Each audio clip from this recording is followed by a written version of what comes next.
सत्संग जी प्रेम से कहना।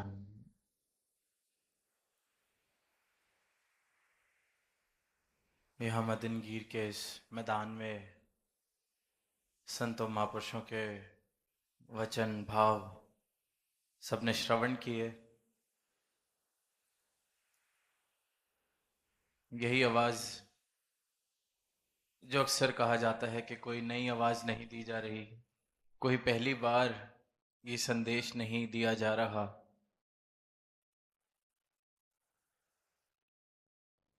इंसान को, मानवता को इस तरफ ध्यान देने के लिए कहा जा रहा है कि ये जो जीवन मिला है इसको आंख खोलकर जी लिया जाए। इसको एक निंद्रा की अवस्था से उभर कर जागृति की अवस्था में जी लिया जाए। बहुत महिमा लिखी है, पढ़ी है इस मानव जीवन की, पर जिस कारण ये सर्वोत्तम कहलाया गया है उस कारण को पूर्ण कर लिया जाए। और वो एक ही कारण है और एक ही उद्देश्य है कि जो वाकई ही में सत्ता, जिसे सत्य कहा जा सकता है, उसका बोध हो जाए।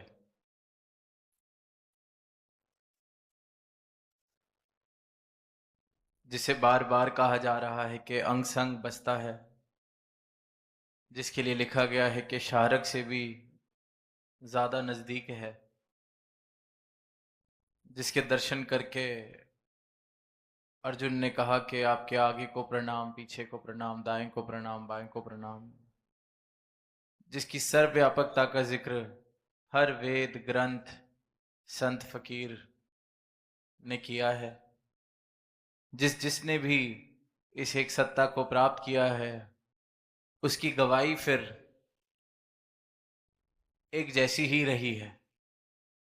ये नहीं कहा कि किसी ने इसे प्राप्त किया तो किसी ने कह दिया कि ये तो कहीं किसी कोने में, किसी चार दीवारी में बसने वाला है। किसी और ने प्राप्त करके कोई और गवाही दी। समय कोई भी रहा हो, युग कोई भी रहा हो, स्थान कोई भी रहा हो, जब भी किसी ने सदगुरु की कृपा से इस परमात्मा का बोध किया है, इसके दर्शन करे हैं, इसको प्राप्त किया है, जिसका जीवन सही मायनों में प्रेमा भक्ति से सराबोर हुआ है, फिर उनकी गवाही इस परमात्मा को लेकर एक जैसी है। शब्द भाषा जो मर्जी हो, समय कोई भी हो, आज से 200 साल, 2000 साल, 20,000 साल, कोई फर्क नहीं पड़ता, क्योंकि सत्य आज जो है तब भी वही, और आने वाले समय में भी यही सत्य सत्य रहने वाला है। जो आज जिन्होंने दर्शन करके गवाही दी है कि मेरे अंग संग बस रहा है, मैं देख रहा हूं, सदगुरु ने ज्ञान चक्षु दिए तो इसके दर्शन मुझे हो रहे हैं, तो आज या आने वाले समय में 10 साल बाद, 20 साल बाद, 200 साल बाद, 2000 साल बाद भी कोई सत्ता को प्राप्त करेगा, वो भी यही गवाही देगा कि पा लिया है, देख लिया है, सर्वव्यापी है, शस्त्र जिसे काट नहीं सकते, पानी जिसे भिगो नहीं सकता। क्योंकि ये कोई कागज की लिखी ही नहीं है। संतों के लिए, भक्तों के लिए ये आंखों की देखी बन जाती है। कबीरदास जी ने फिर जो पंक्तियां कही कि तू कहे कागज की लिखी, दुनिया कह रही है, नाम ले रही है, भजन गा रही है, कीर्तन कर रही है, नाना तरीके के तप त्याग करे जा रहे हैं, पर दर्शन जिस जीवन में हो जाएं तो वहां फिर कीर्तन भी मुबारक है, भजन भी मुबारक है, क्योंकि वो पूर्णता को प्राप्त हो जाता है, उद्देश्य को प्राप्त कर लेता है। फिर उसकी भी अवस्था कबीरदास जी वाली कि तू कहे कागज की लिखी, मैं कहूं आखन की वेखी। आंखों से देख लिया है, सत्य को प्राप्त कर लिया है, और सत्य वही सत्य है जो समय के साथ बदल ना जाए। इंसान अक्सर ये पंक्तियां सुनता है कि ये संसार माया है, फिर कहता भी है कि संसार माया है, सब माया है, फिर दौड़ भी इस माया की ही करता है, पीछे भी इसी माया के लगा है, और कहता भी जाता है कि सब माया है। क्योंकि इंसान के पास उपाय नहीं है कोई। कहता है माया है, पर फिर जो माया नहीं है उसकी जानकारी नहीं है। इसलिए इंसान भी क्या करे, मजबूर है, इसलिए माया के पीछे ही दौड़ रहा है। क्योंकि माया से हटके और है क्या, इसका बोध नहीं है, जानकारी नहीं।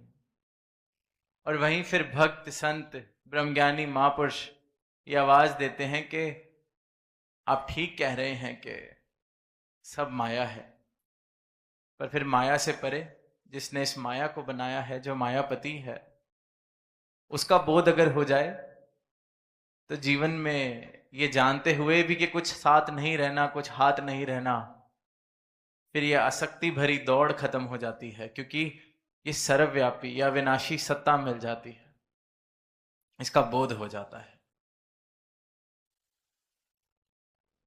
आज बरसात का मौसम है, हो सकता है सुबह धूप निकल जाए, नहीं तो कुछ महीनों में ठंड का मौसम हो जाएगा। तो ये मौसम भी माया है, बदल रहा है। जहां जहां भी परिवर्तन है वो माया है। और सिर्फ एक रस रहने वाली एक ये सत्ता है जिसे परमात्मा कहा जाता है।